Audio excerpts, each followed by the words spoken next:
Okay, so I'm going to be going off of what Brandon said about the SAT. His first source was from UC Schools in 2009, which is actually dated back 8 years ago.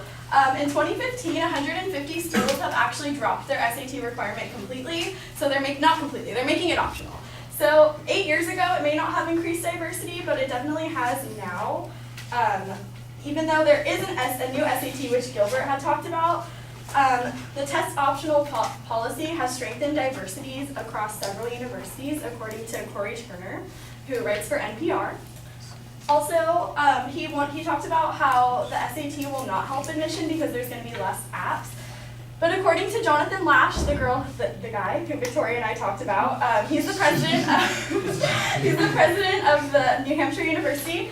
He is stating that there are less apps, but they're of much better quality. Therefore, they're getting less apps, but they're being able to determine if the student's the right fit better.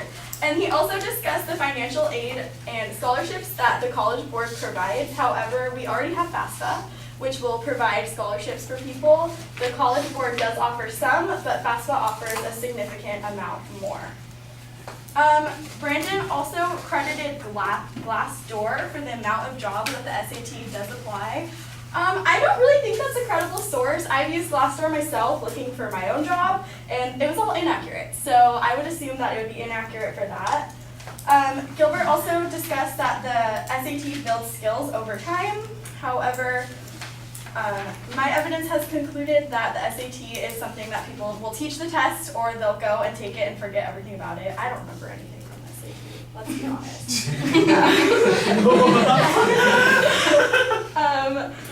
And then Brandon also talks about how there's no growth in diversity. Pretty much of my sources are advocating for diversity. According to Catherine Rimpel, a New York Times editor, there's a strong correlation between income and test scores. So students who have low income, they're really just being discriminated against, and they're the ones who are submitting they're not submitting when the SAT is optional.